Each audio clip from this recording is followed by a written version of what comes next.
Hello, Bacha Buddy. Welcome back to your channel Target 100, where we are trying to score 100 in social science. आज का video fourth episode है class 10 history nationalism in India का। पिछले episode तक हम civil disobedience के बारे में पढ़ चुके हैं। आज के वीडियो में हम बात करेंगे कि अलग अलग सोशल ग्रुप्स ने सिविल डिसोबीडियंस मूवमेंट में कैसे पार्टिसिपेट किया। So let's start. Social groups ने जिस तरीके से सिविल डिसोबीडियंस मूवमेंट में पार्टिसिपेट किया वो भी अलग अलग था। जैसे कि हमने नॉन कॉपरेशन मूवमेंट में भी पढ़ा कि अलग अलग सोशल ग्रुप्स ने अलग अलग तरीके से उस मूवमेंट को लिया, ऐसे ही यहाँ पर भी था। मगर civil disobedience movement non cooperation से ज़्यादा वाइडर था। इसी वजह से यहाँ के जो सोशल ग्रुप्स थे उनके बीच में भी बंटवारा हो गया था। जैसे कि अगर मैं पीजेंट्स की बात करूँ तो रिच पीजेंट्स का पार्टिसिपेशन अलग लेवल पे था और पुअर पीजेंट्स का अलग लेवल पे। सबसे पहले हम बात करते हैं रिच पीजेंट्स की। रिच पीजेंट्स यानी जो कमर्शियल क्रॉप्स ग्रो करते थे, खास तौर पे गुजरात के पाटीदार्स और उत्तर प्रदेश के जाट, ये इस सिविल डिसओबीडियंस मूवमेंट में ज़्यादा एक्टिव थे। इनके ऊपर ट्रेड डिप्रेशन का काफ़ी इफेक्ट पड़ा था, जिसकी वजह से अब क्रैश क्रॉप्स को बेचना मुश्किल होता जा रहा था। इनके लिए रेवेन्यू पे करना इसलिए मुश्किल हो गया था क्योंकि इनकी इनकम ऑलमोस्ट डिसअपियर हो गई थी। लेकिन इनकी बार बार डिमांड करने के बावजूद रेवेन्यू को रिड्यूस करने के लिए गवर्नमेंट तैयार नहीं थी। अब पीजेंट्स ने ऐसे में जब सिविल डिसओबीडियंस मूवमेंट स्टार्ट हुआ तो उसे काफ़ी सपोर्ट किया। उनका मानना था इस मूवमेंट के थ्रू वो गवर्नमेंट पर अपनी डिमांड के लिए भी प्रेशर बना सकते हैं। लेकिन जब civil disobedience movement call off कर लिया गांधी जी ने, बिना उनका रेवेन्यू रेट रिवाइज हुए, तो उनका भरोसा उस मूवमेंट से उठ गया। और इसीलिए जब अगली बार दोबारा से मूवमेंट स्टार्ट हुआ तो ज़्यादातर ने पार्टिसिपेट करने से मना कर दिया। पुअर पीजेंट्स बिल्कुल अलग तरीके से सोच रहे थे। उनकी डिमांड सिर्फ रेवेन्यू रिड्यूस करना नहीं था, साथ ही साथ वो ये भी चाहते थे कि जो उनका रेंट अनपेड रह गया है उसे भी माफ़ कर दिया जाए। कौन सा रेंट अनपेड रह गया था? ये पुअर पीजेंट्स थे। इनके पास कई बार अपना लैंड नहीं होता था, ये लैंड बोरो करके रेंट पे लेके उस पे काम करते थे। अब हालात जब खराब हुए, इकोनॉमिक डिप्रेशन हुआ, ट्रेड डिप्रेशन हुआ, तो उसका असर जैसे रिच पीजेंट्स पे पड़ा तो डेफिनेटली पुअर पे तो और ज़्यादा पड़ना था। क्रॉप्स भी फेल हुई थी। अब ऐसे में रेवेन्यू ना पे करने के साथ साथ वो ये भी चाहते थे उनका रेंट भी, उन्हें पिछला जो रेंट है वो ना पे करना पड़े। लेकिन गवर्नमेंट जो है उनकी इस नो रेंट वाली डिमांड के साथ नहीं थी।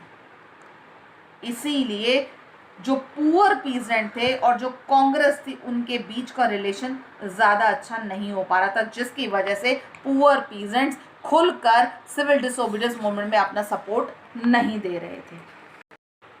अब इंडस्ट्रियलिस्ट ने कैसे पार्ट लिया?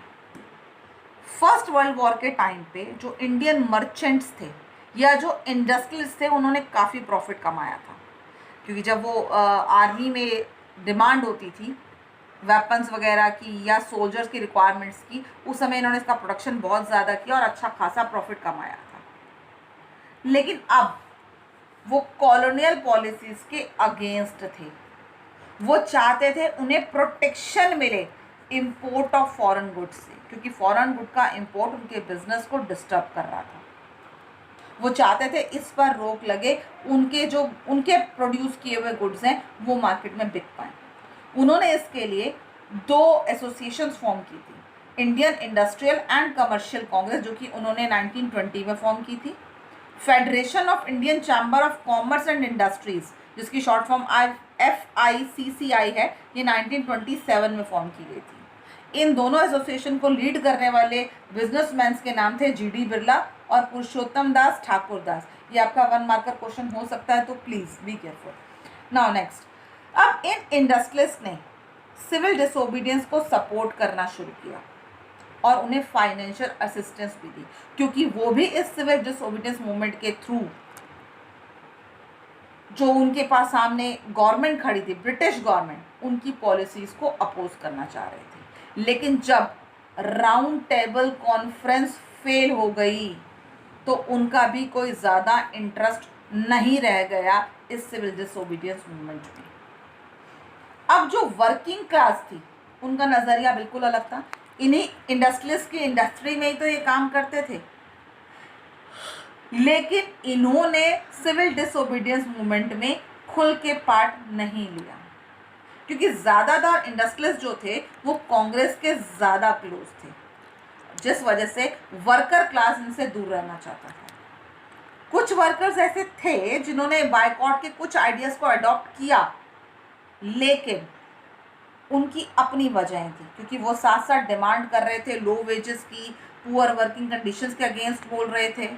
और कांग्रेस जो थी वो वर्कर्स की डिमांड पे ज़्यादा ध्यान नहीं देती थी, क्योंकि उन्हें ऐसा लग रहा था कि अगर वो वर्कर्स को सपोर्ट करेंगे तो जो इंडस्ट्रियलिस्ट हैं वो उनसे दूर हो जाएंगे, जो वो करना नहीं चाहते थे, क्योंकि फाइनेंस सपोर्ट तो उन्हें इंडस्ट्रियलिस्ट से ही मिलती थी।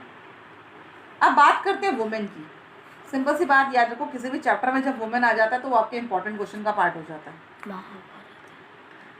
नाउ वुमेन, जिस टाइम की ये बात है उस समय हमारी सोसाइटी में वुमेन्स को ज़्यादा प्रेस्टिजियस स्टेटस नहीं मिलता था, लेकिन इस सिविल डिसोबीडियंस के टाइम पे वुमेन्स ने बढ़ चढ़ के सॉल्ट मार्च में हिस्सा लिया था। उन्होंने मार्चेस किए, सॉल्ट बनाए, लिकर शॉप्स को पिकेट करना या बॉयकॉट करना फॉरेन क्लोथ्स का, इन सब चीज़ों में बहुत हिस्सा लिया।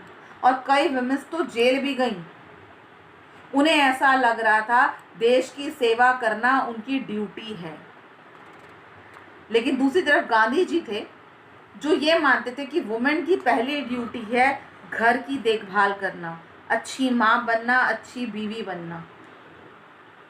और उनकी इसी थॉट से प्रभावित होकर काफ़ी लंबे टाइम तक कांग्रेस जो है वो वुमेन को कोई बड़ी पोजीशन अपनी ऑर्गेनाइजेशन में नहीं देती थी, जिसका असर तुम आज की कांग्रेस पे भी देख सकते हो। और सिर्फ कांग्रेस पे क्यों, पॉलिटिक्स में भी हम देख सकते हैं कि आज भी अगर मैं पॉलिटिक्स की बात करूं तो उसमें वुमेन्स का रेशियो बहुत कम रहता है। आगे हम बात करने वाले हैं कि कैसे इस सिविल डिसओबीडियंस मूवमेंट में कमियां रह गई, उसकी क्या लिमिटेशंस थी, कौन सा क्लास ऐसा था जो बिल्कुल ही इसको अपने से अलग मानता था, कांग्रेस को अपने से अलग समझता था। इस सब के लिए you have to wait for my next video. अगर आपको कंटेंट पसंद आया तो please like, share, subscribe and please bell icon को प्रेस ज़रूर करना, so that you don't lag in scoring 100। Bye bye.